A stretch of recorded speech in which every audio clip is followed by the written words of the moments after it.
is what is making news right now.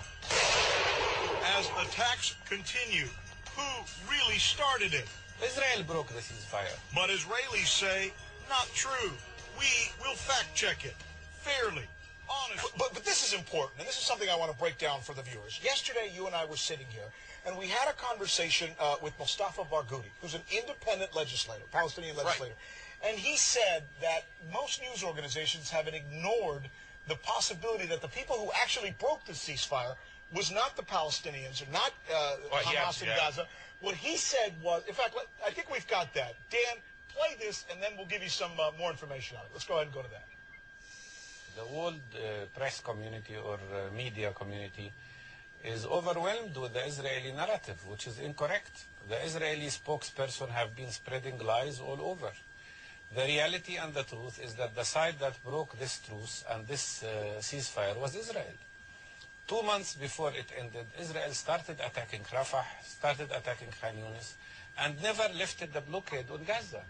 Gaza remained without fuel, without electricity, without bread, without medications, without any medical equipment for people who were dying in Gaza. 262 people died, sick people, because of an access to medical care. So Israel broke the ceasefire. And you know what we did? I've checked with some of the folks here at our international desk, and I went to them and asked, what was he talking about, and do we have any information on that? Which they confirmed 2 months ago. This is back in November. There was an attack. It was an Israeli raid that took out 6 people. Now, let me refer you. It's not just us. We checked in other periodicals. Johnny, go over my shoulder if you can. Here we go. The 6-month ceasefire started coming apart at the beginning of November after Israeli commandos killed a team of Hamas fighters during a raid on a tunnel they suspected was being dug for kidnapping of Israeli soldiers. That raid set off more Palestinian rocketing. That's U.S. News and World Report. I got another one for you, I believe, here. Okay, this is The Guardian. Questionable, but nonetheless. A 4-month ceasefire between Israel and Palestinian militants in Gaza was in jeopardy today. This was actually reported when it happened, after Israeli troops killed 6 gunmen in a raid in the territory. That's important to report. And here we go as well from theeconomist.com. And the point of contention here is this one. Johnny, one more.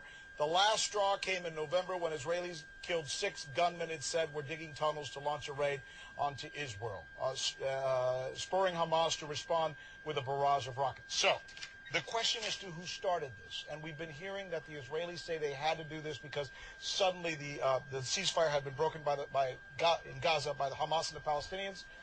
Is this now a little more in question?